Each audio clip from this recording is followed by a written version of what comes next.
Il y a des gens qui passent beaucoup de temps à regarder des vidéos de Bob Proctor, Joe Dispenza. Ils adorent surconsommer ce type de contenu. Mais qu'est-ce qu'on remarque? On remarque qu'ils n'obtiennent pas beaucoup de résultats. L'une de mes connaissances a essayé pendant 10 ans de manifester l'abondance en utilisant ce type d'enseignement du style Joe Dispenza et Proctor et ainsi de suite.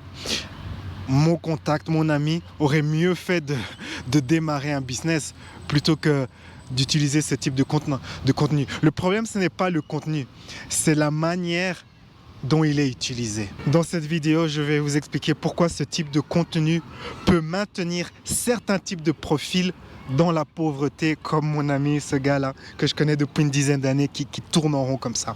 Je suis Louis Aguera, guide en transformation profonde. J'accompagne les personnes sensibles et ambitieuses à accomplir leurs objectifs, à surmonter leurs résistances et limitations. Alors je précise quelque chose tout de suite. Je ne suis pas en train de dire que Proctor, Dispenza, Joe Vital n'ont jamais apporté de la valeur à certaines personnes. Je dis que certains profils psychologiques consomment ce contenu d'une manière qui les anesthésie au lieu de les transformer. Autrement dit, le problème n'est pas seulement le message, le problème c'est la relation qu'on a avec ce message. Alors pourquoi ce type de contenu est si populaire?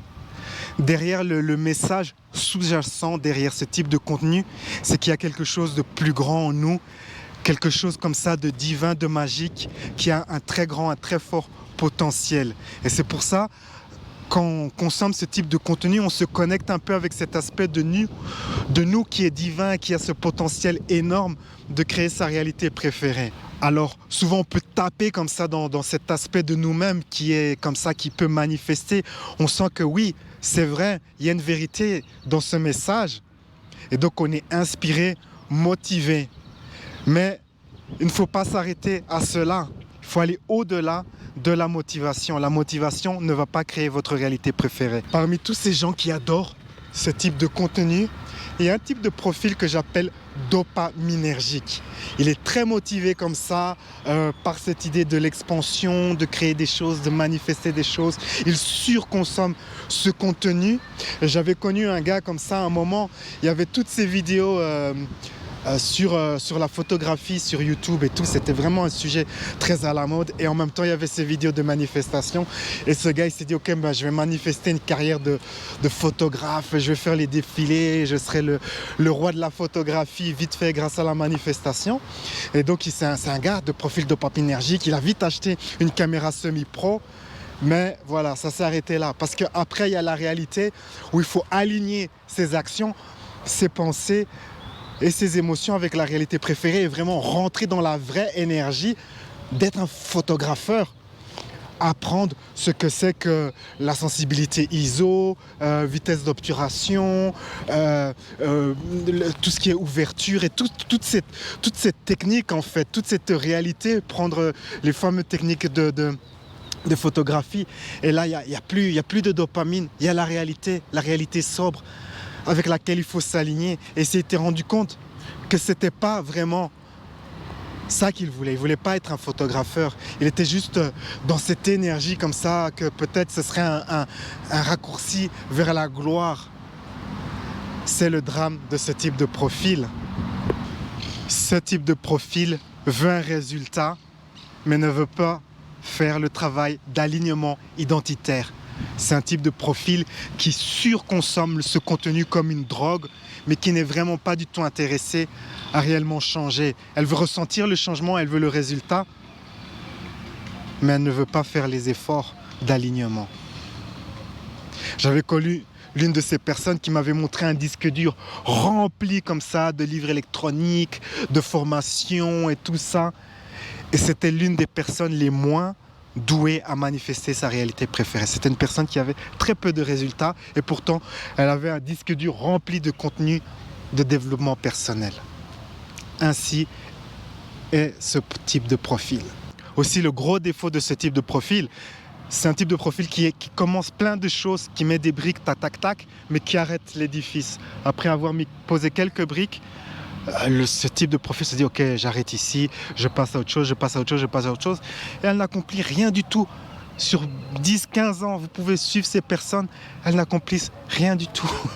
Quand je dis que ce type de profil est maintenu dans la pauvreté, c'est non seulement la pauvreté financière, mais la pauvreté de constance, hein, avoir de la persistance, prendre des actions, de la pauvreté comme ça, à ne pas être la personne qui a de la discipline à aller de l'avant. Pauvre physiquement, financièrement et spirituellement.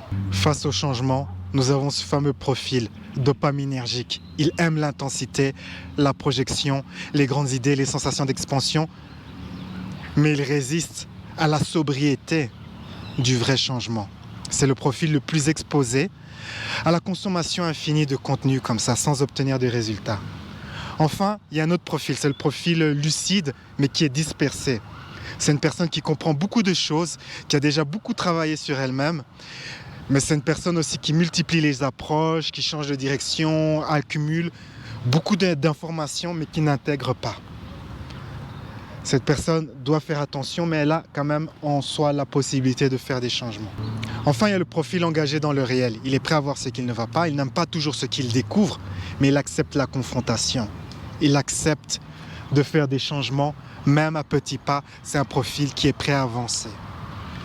Et il y a encore un autre profil, c'est le profil qui est prêt à faire le deuil identitaire. C'est un profil qui a vraiment la capacité de changement. Êtes-vous l'un de ces profils ? J'ai un outil de diagnostic, comme ça, un quiz que vous pouvez prendre sur mon site internet et voir si vous êtes l'un des 4 profils qui a cette capacité à aller de l'avant. Lien dans la description ou dans le commentaire épinglé. Il y a quelques années, j'ai connu un gars, le roi du contenu de type magique. Le roi de tout ce qui est Proctor, Dispenza, les 3 mots magiques qui vont vous rendre abondant à la fin de la semaine. Remercie-moi. Et ce gars pratiquait sans cesse. Et il me disait, ouais, je fais un exercice pour sentir que j'ai 40 millions de dollars. Et puis il a continué à pratiquer cela, j'ai un peu perdu de vue, j'ai un peu perdu le contact avec lui. Mais puis je l'ai croisé une dizaine d'années plus tard. Et je lui ai demandé alors où tu en es. Il gagnait toujours un salaire minimum, ce qui ne m'étonne pas. C'est souvent un profil qui n'avance pas. C'est typique le profil qui tourne en rond. Et il n'avait pas fait de progrès en fait. Il était toujours au même point de départ. C'est un gars qui a utilisé ce contenu pour cacher sa misère intérieure, ses croyances limitantes, ses limitations, sa négativité. Il a fait ces exercices pour camoufler cela. Il était dans l'énergie de l'envie, de vouloir, mais pas réellement dans l'énergie de réellement manifester sa réalité préférée. Le vrai diagnostic, ce n'est pas est-ce que je regarde du contenu de manifestation. Le vrai diagnostic, c'est après avoir regardé ce contenu, qu'est-ce qui change concrètement, hein? Est-ce que je vais prendre des actions concrètes? Est-ce que je vais bâtir quelque chose sur la durée? Qu'est-ce qui change? Posez-vous ces questions. Est-ce que ce contenu te pousse à agir avec plus de cohérence ou cela te fait juste rêver, fantasmer? Autre question. Est-ce que tu es prêt à changer tes habitudes ou seulement tu veux te sentir bien pendant un moment? Le temps d'une méditation guidée, le temps de regarder ces fameuses vidéos, manifester l'abondance en 7 nuits, remercie-moi la 8e nuit, une vidéo de Dispenza. Êtes-vous prêt à faire le deuil de votre ancienne identité? Êtes-vous prêt à vous transformer, à devenir la personne qui vit réellement ses rêves? C'est les questions qu'il faut se poser. Est-ce que vous voulez vraiment changer? Si vous êtes l'une de ces personnes qui adorent ce type de contenu, pensez à ceci. Suite à l'une de ces vidéos, qu'avez-vous fait concrètement pour manifester quelque chose dans votre vie? Avez-vous, si cette vidéo donne un conseil de manifestation, avez-vous appliqué ce conseil et avez-vous obtenu des résultats? Si vous n'avez pas obtenu des résultats, je pose cette question spécifiquement parce que j'ai beaucoup de gens qui regardent ce type de contenu et qui me contactent et qui me disent hey, j'ai regardé un tel, aide-moi à faire ceci, cela, à gagner au loto. Et puis quand je dis, mais je suis coach professionnel, mes services ne sont pas gratuits. La personne se blesse, se vexe et me dit, répond en colère. Oui, mais j'ai pas besoin de tes conseils, hein, je vais regarder Dispensa, c'est gratuit. Or qu'elle vient justement de regarder ce Dispensa et vient vers moi parce qu'elle n'obtient pas des résultats. Il y a quelque chose de problématique avec cette logique. J'aimerais terminer en partageant l'histoire de ce gars qui a réussi à sortir comme ça de ce cercle vicieux de surconsommer le contenu magique sans obtenir des résultats. Ce qu'il a fait, c'est qu'il a fait une cure en fait, une cure qu'il appelle antidopamine. Pendant plusieurs semaines, il s'est dit qu'il allait manger que de la nourriture qui ne donne pas de dopamine. Il a mangé, c'était des épinards, un peu de viande, des légumes et des fruits. Et tout ce qui était stimulant, il a mis ça de côté. Il a mis de côté tout ce qui est contenu stimulant Internet, YouTube, réseaux sociaux. Et il a mis de côté tout cela. Et il s'est mis à travailler sur ses projets et à vraiment apprendre à aller jusqu'au bout. Commencer une tâche, faire la tâche, même si la tâche est désagréable, aller jusqu'au bout de cette tâche. Et là, comme ça, au fil des semaines, il a commencé à devenir une personne qui n'est plus trop comme ça à rechercher la dopamine, les messages extraordinaires, ces signes comme ça. Et ça l'a transformé. Et maintenant, il gère une entreprise prospère. Ce fut un long cheminement. Il a dû faire plusieurs cures,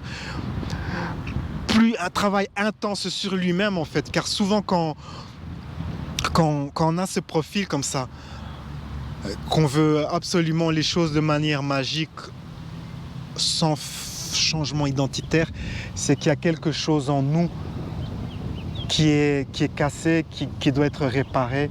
Et il a eu le courage d'examiner cela, de faire ce travail. Dans la prochaine vidéo, je continue sur cette ligne, mais cette fois-ci, j'examine pourquoi avoir l'énergie du manque, manifester depuis un manque, c'est-à-dire dans ma vie, il me manque ceci et je vais utiliser ces techniques pour l'obtenir. Pourquoi cette posture de manque va faire en sorte que vous n'allez pas avoir ce que vous désirez le plus. Sur ces belles paroles, la vie est un voyage, appréciez la balade. Ciao, ciao.